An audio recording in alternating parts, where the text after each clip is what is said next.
What's up, guys? Giver here, and making this kind of impromptu video just to go over something that I thought was interesting that I saw on YouTube today. I posted a link in the video description down below to a guy. His name's Rudy. He's from Alpha Investments. I'm sure you guys have heard. He's got a huge YouTube channel, and he opened some Masters 25 boxes today, 2 of them to be exact. And if you check out that video, then you'll see the issue with those boxes. Basically, it's a long video. You can just fast forward to the end and kind of get the gist of it. But basically, he opened 2 boxes, and the 2 boxes that he opened had the exact same rares and mythics. I don't know about the commons and uncommons because he just kind of, just like I do, he flipped through them real quick. And it was kind of hard to follow because he's not opening the packs in the same sequence, all that kind of stuff. But at the end of the day, when he laid out all of his rares and mythics, they were all exactly the same, with the exception in one box he got a Jace, in the other box he didn't. But the reason that he didn't was because he got a foil version of one of the other cards he got a non-foil version of in the other box, so that messed the sequencing up by 1. So I want to talk about this because, you know, I'm not somebody, I mean, my channel is all about opening packs, trying to, you know, celebrate the game, opening up packs, even though it's not the best value, it's fun, right? It's one of the things in Magic that I enjoy. It's kind of like a scratch-off lottery ticket or something like that. You never really know what you're going to get. But I wanted to talk about this because it does affect you, the consumer. If you're the same way as me and you like opening packs, then it does affect you on some level. Like I said, I try to be as positive as I can about the game. I don't get into drama, anything like that. It's dumb, it's pointless, whatever. But this is something that we need to talk about because basically, if you have a problem with the sequencing in your boxes, the cards are supposed to be random. And while we do this, I'm going to open up something so I'm not just sitting here talking to a playmat. If there's a problem sequencing a box, and what I mean by that is, you know, when Wizards, I'm no expert on it, but when Wizards prints these cards, or when the card printer prints these cards, you've got common sheets, you've got uncommon sheets, you've got rare sheets, you've got like foil sheets, all that kind of stuff. And the sheets get cut up, the cards get all jumbled together. There's some kind of algorithm that makes sure that the packs aren't always going to be the same, and that you're not going to see a pattern. And the reason this is important, that there is no pattern, or if there is a pattern, that it's very, very difficult to figure out what that pattern is because there's a lot of people out there that can figure out that algorithm and basically prey on the randomness of the packs and of people that are buying loose packs. And what I mean by that is, let's say that for some reason Masters 25 has a very easy, there's a problem in the sequencing. The algorithm that they mix the cards up with is easy to figure out because there's some kind of problem, right? I mean, think about it. What are the chances that just 2 random boxes are going to have the exact same rares and mythics? The chances of that just randomly happening are so low that it's not something that would conceivably happen in a print run of however many millions of boxes or whatever they make. It would take way more than that. So if there's a problem with the sequencing and the algorithm or whatever is easy to find out, then you can do something called box mapping. And box mapping is a big issue. Basically what box mapping is somebody can figure out the algorithm that's used to sequence these cards. They can then take a box, open said box, open like the first pack, see what the rare or mythic is in that pack, and then just by that alone, or maybe they have to open 2 packs or whatever, but just by opening those packs, they know how many of the next packs or where in that box the packs are that have the good, valuable cards in them. So they're going to target those packs. They're going to crack all these boxes. They're going to open it up and look for, they're going to take the Jaces, that kind of thing. And the next thing you know, you're buying loose packs from eBay or something like that. And you're just going to get junk because all the good stuff is going to be picked out of it because people have figured out the algorithm. Now, for instance, like my local gaming store. I know those guys at my local gaming store. They're not ones that are, box crackers that are just that crack tons of product for so they can sell online or something like that. So I would feel pretty comfortable buying loose packs from LGS. However, I don't know some of these other online stores. Just some, to name a few, I'm not even going to name names, but all of these online retailers that sell loose packs, you don't know how honest they are. They could open up all of the boxes that they get, pick out all those commons, pick out all those chase cards, and then just sell the loose packs on their website. So really the only way that you're safe from this is buying full boxes. It's a big problem. And yeah, the video from Rudy, it's only 2 boxes, right? That's all we've got to go from. But like I said, the chances of 2 boxes having the exact same rares and mythics is so low that it indicates that there is an overall problem. I work in manufacturing. I work in quality for manufacturing. So we do a lot of like statistical controls, things like that, to try to prove statistically that machines work okay, that the product is going to conform to whatever requirement it has to conform to, and that there's a certainty level that based on the way the parts are being run or the way the product is being manufactured, that you're within the tolerance range that you have to be in at a 99% certainty level. Typically, if you're manufacturing parts to that level, if you're manufacturing product to that level, then if one part is defective, that's an abnormality. If you open 2 boxes of however many millions of these were printed, you open 2 boxes and the first 2 boxes posted on the internet are exactly the same, then that's indicative that you have a huge, huge problem. It's not just a random 2.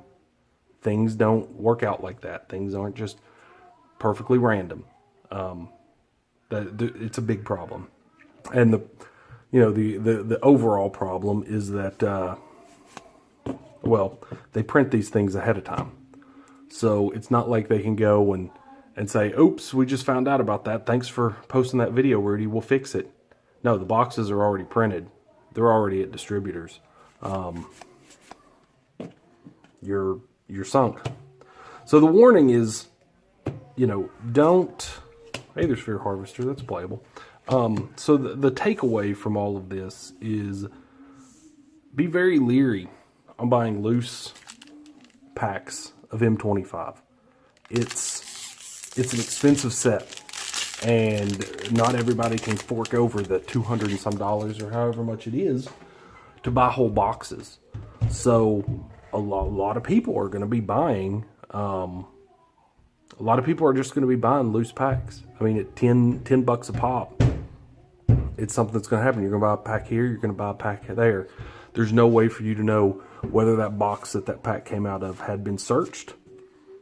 And there, by the time you buy them, you open them up and you say, hey, I opened up like 6 packs, spent $60 on 6 packs of cards, and I got all of the trash in the set. Well, who are you going to complain to? because it's random to begin with. There's absolutely nothing you can do at that point. So, you know, P's Revolution, junk. So again, I don't want to cause drama or anything like that. I don't want to be overly critical and down on Wizards, but that's a big problem. Is very concerning. It's not really going to affect me.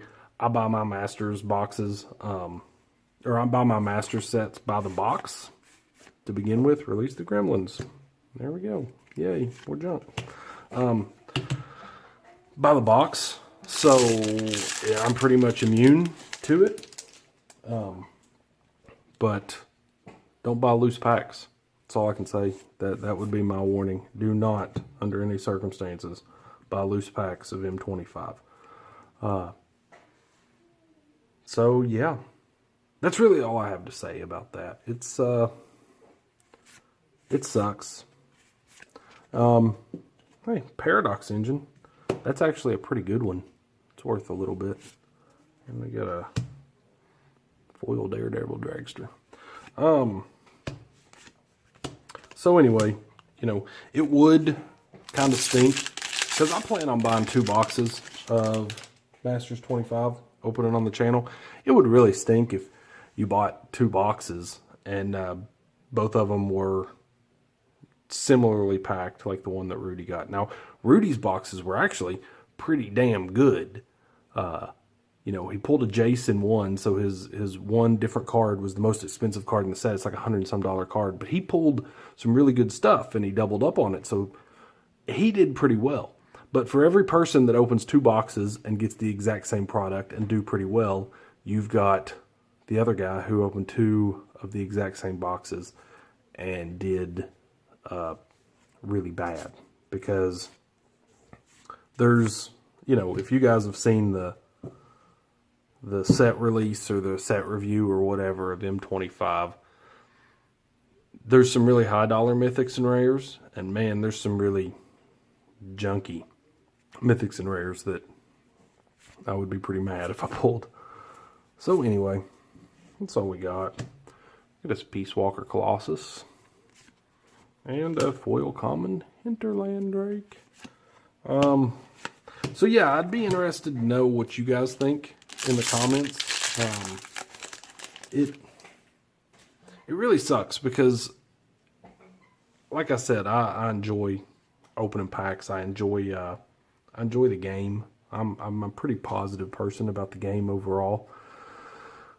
And one of the things that I do enjoy is opening booster packs. You know, not just on the channel. I just enjoy opening them in general. That's probably why I like drafting so much. But when there's issues with the way that those are sequenced, it really just puts a downer on the whole thing. There's a planar bridge. Not bad. It just kind of puts a downer on the whole thing, because ultimately it just makes people get taken advantage of. And you know, one thing, I've been playing a lot of games, like video games. I used to play Warhammer 40K, Warhammer Fantasy, that kind of thing, Magic. And I've never seen a hobby or collectible game or something like that where people are so predatory on this. Like, you go on eBay and you look at these Magic the Gathering collection lots and you see things posted like, well, you know, my boyfriend just left these here and I'm trying to get rid of them. They're super old and all that kind of stuff. When in reality, it's some dude that's just trying to pawn off his bulk for more money. Or all the repacks and the it's just, there's a lot of people out there that are trying to take advantage of people because of the value of these cards and the scarcity of some of the older stuff. So you really gotta keep your eye out for that. And if you think, you know, maybe I'm just being cynical, but the predatory nature of people and this game to try to take advantage of others that maybe don't know as much or think that, you know, well, maybe there could be a Black Lotus or something in that random lot that somebody says has been sitting in their basement for 20 years. People take advantage of that and they just offload a bunch of junk. And so I guess maybe I'm a little hardened to the whole thing, but I don't believe that given the opportunity that people will act in the most honorable ways. I believe if people figure out how to map these boxes, they're gonna map the boxes, and they're gonna open up all the high dollar cards, and then they're gonna unload the junk. Baral's expertise. They're gonna unload the junk for full retail price to people that don't know any better, and that's just that. So this is my public service announcement. Don't buy loose packs of Masters 25. I happened to, it's kind of funny, I was leaving work as I was packing up my laptop and stuff like that, leaving my office. I just checked Reddit, or I checked YouTube real quick. I always check kind of before I get ready to leave the office or whatever, just see if there's any new comments or new subscribers or anything like that. I just like to keep up with it. And so I checked YouTube, and I happened to get on there and see Rudy's video posted. It was like 9 minutes after he first posted it or something like that. So I went ahead and copied the link, went over to Reddit, posted it on Reddit, and now it's blown up on Reddit, everybody commenting on it, because it's a big concern. It's a big deal. Oops. So anyway, Oath of a Johnny. You know, take for instance this A the Revolt pack right here. I haven't got anything real good. Nothing that would be a chase card in the set. You know, if this was Masters 25, how am I supposed to know that it's just random, that I didn't get something good, or that somebody didn't just map this whole thing and gave me junk? If I was opening like a booster box or something like that. You know what I mean. Hey, look, it's a Rogue Refiner. Looked for these things for hours one night. If you check out one of my videos, The Hunt for the Rogue Refiner, I opened like 2 boxes worth. Couldn't even get a place at Rogue Refiners. And then there he is after he's been banned. Thanks a lot. Glint Sleeve Siphoner. Now that's a good card. I don't think it's worth very much, but these things are amazing. If you're not, if you're playing standard and you're not running, and you're running black, and you don't have some Glint Sleeve Siphoners somewhere in your deck or in your sideboard, do yourself a service. Buy some. We got a foil Mobile Garrison. Foil artifacts in A the Revolt always freak me out, because you see them back there and you kind of see that little pattern, and you're like, oh, it's an invention. Oh God, it's happening. But you know, whatever. So this is the last pack. We'll go ahead, open this, see if we get something cool, and then we'll conclude the video. So we got a Merchant's Dock Hand junk, and a foil rare Green Will Liberator. Nothing crazy. I just had this A the Revolt fat pack or bundle or whatever sitting around, so I figured while we were talking that going through my little public service announcement, that we'd open up some stuff so that you're not just staring at a blank screen. But check out Rudy's video if you want to see the kind of evidence or whatever. I'll also post a link to the main Reddit thread talking about this. And yeah, I'd be interested in hearing your thoughts. Are you planning on picking up any Masters 25? Have you pre-ordered any boxes? And were you planning on buying any loose packs? And if so, has this changed your mind about the whole thing? Or are you just going to buy them anyway because you just either don't care or trust your local gaming store or your online retailer or whatever? I just kind of like to know everybody's thoughts. And if there's any other concerns that you have that I haven't brought up in this video, I'm not exactly an expert of this subject matter, then let me know. Maybe we can have a discussion about it in the comments. Appreciate you guys watching, and we'll talk to you again. Peace.